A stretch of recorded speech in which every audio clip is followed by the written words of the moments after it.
What's going on, Star Wars fans? We're back. We're going to be reviewing Star Wars Solo Story. Now, this movie was not what I thought it was going to be. It was good. It was good. It was a lot of fun. There was times where it did not feel like a Star Wars movie. There was times where it did. But if you guys want to if you guys want to hear this, leave a comment. Let me know your thoughts about the movie. If you did go see it, if you did not go see it, then go check it out. If you guys still want to be spoiled, stick around. Let's go and talk about it. Guys, throughout the entire movie, we get to see a lot of things that we were not probably going to be seeing in most of the movie. We did not think we were going to see. And it starts off with Han stealing something from other smugglers, and him and the character Kira, which is played by Emma Clark. They basically are together, and they grew up on the same planet. And of course, they escape after trying to win over one of the ones they owe money to, and they get separated trying to leave the planet. Kira gets taken. Han gets through the checkpoint after giving something to one of the checkpoint, and then as soon as that happens, he wants to enroll into the Imperial Academy to be a pilot, and the Imperial officer goes, "Well, what's your name?" He says, "Han," and then he goes, "Well, who's your people?" He says, "I don't have none," and that's why it just says Solo. So now we know how Han got his name because he didn't have no background. So that was interesting that we got to see that as well. And then we also get to see him later become a soldier because he got kicked out of the flight academy. And then he also meets Woody Harrelson and his crew, which he plays as Beckett. And then we also see Val. We also see Rio, and they are on a planet, and they are impersonating Imperial officers. And then Han finds out, and so they're like, "We need to get him out of the way." So then they say he's a deserter, and then they throw him into a pit with a so-called beast, where we first get to see Chewbacca, and he is enslaved, of course, by the Empire. And him and Han are fighting, and then Chewie gets shown that Han does speak a little bit of his language, and then they come over the planet to escape, and then of course join Beckett and his crew, and then they start becoming smugglers. And Beckett and Val are together. They want to have a life, and they're like, okay, if we do this one job, then everything's going to go great. And I like the character Rio. Rio was actually really funny. He was one of the pilots for Beckett. He was a Iranian pilot, is I think how you pronounce it. But this character was amazing. Val was great as well. And during the train heist, it goes bad. And when that happens, we lose two characters early. We lose Rio, we lose Val, which was a disappointment because I really did like Rio. He died too soon, in my opinion. And then we see Beckett tell Han that if you go with me to meet the Crimson, then we're going to be in a big problem because you got to meet with Voss, and that's just going to cause more of an issue. And when they go to meet with him, they soon realize that Kira is now working for him. She's in it, and he's like, "How'd that happen?" She says, "I had to do something for him to get me out." So he still blames himself, but then Voss wants to kill them, and then he goes, "Well, if you guys can do this, then I'm gonna send Kira with you to basically steal from what you guys were gonna give me." And then once that happens, that's when Lando Calrissian gets introduced, and that's when Han thinks he can beat Lando in a straight card game. He doesn't, but Lando still gets involved in this. Now, Donald Glover, I'm gonna get to how I feel about all these characters individually here in a little bit, but he does agree to take the crew, and also we get to meet his pilot, which is L3, which I love this character. This character was amazing. It was a lot of fun. She was just a great droid. She really believed in droid rights, and it was just a lot of fun, and there was a lot of laughing with this character as well. And then later through the story, when they do this job, she gets destroyed, and then she becomes later with the Falcon. They put her memory core into the Falcon, which I liked, but I did not like because her character was like there, and next thing it was gone. When they basically Chewie and Han was into a mine facility, and they were pretty much just being used to smuggle people. And then Chewbacca later finds out that there's more people, and he finds, I'm guessing, which is his wife. And L3 basically opens up all the prisoners. Their chains, and then just a full riot. So everyone's trying to get out there, and through the time, the other Wookiees trying to tell Chewbacca, like, come on, and he chooses not to. He chooses to save Han, Lando, and L3 because L3 does get destroyed. And Han gets shot trying to save her. And not Han, but Lando gets shot trying to save her, and he brings him onto the ship. And that's when we see the Kessel Run later on, less than 12 parsecs.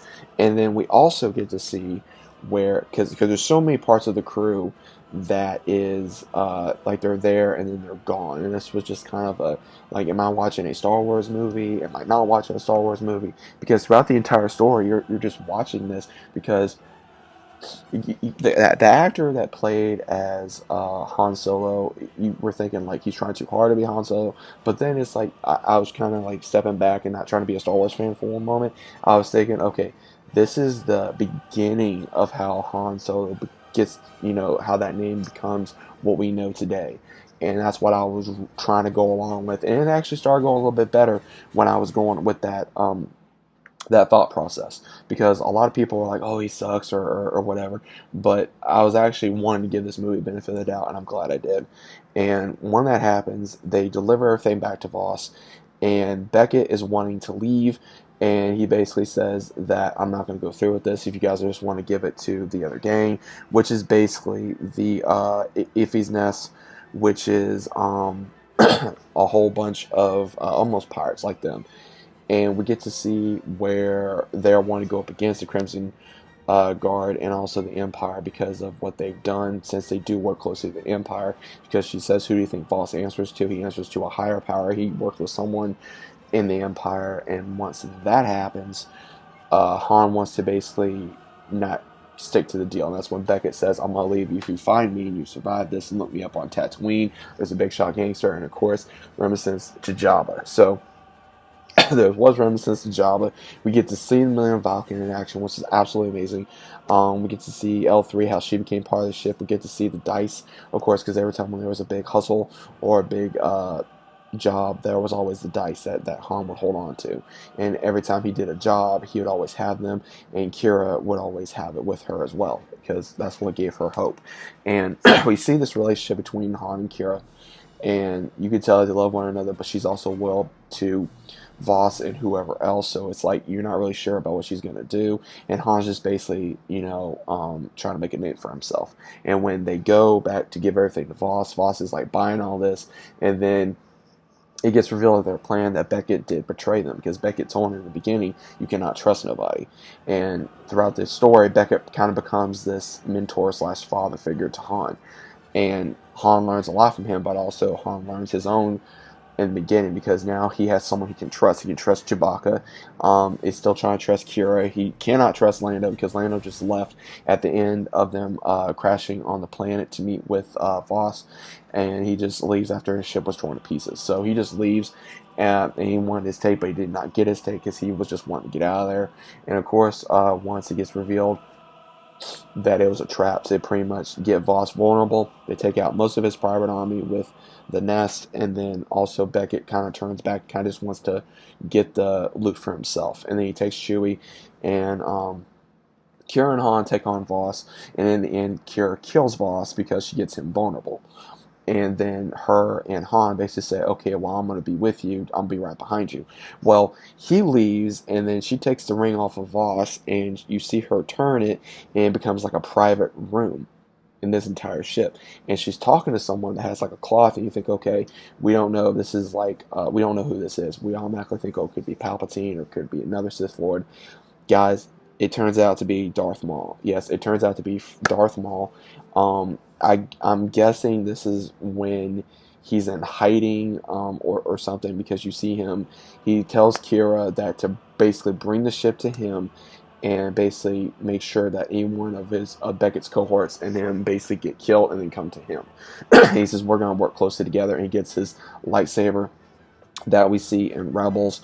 And I was just like, my mind was blown. I was like, oh my gosh. I was like, she's working with or working for Darth Maul, because Darth Maul, of course, when he was with his brother. He was basically working with a whole bunch of bounty hunters, smugglers. He's working with everyone that would work with him for his own private army to take on the Republic, to take on the Separatists, to take on Palpatine. And now it looks like he's still doing that, even though that the Empire is now taking over. So it looks like he's still doing that to a certain degree, that he still has connections. So that goes, and Kira does not return to Han. She basically is looking down at him. He's looking up at her, and then that's how that part goes into effect. And then we also see where before that, you see where Han does kill Beckett. He basically does admit that he was going to kill Han if he didn't do it. So he does die, and then we see Han and Chewbacca basically look out in the distance, and that's when they see Kara go, and they return everything to the nest. And we also get to see a cameo appearance by Mr. Davis, Warwick Davis, I believe. Yeah, and he was originally in Star Wars for Return of the Jedi. He was one of the Ewoks, so that was pretty cool to see as well.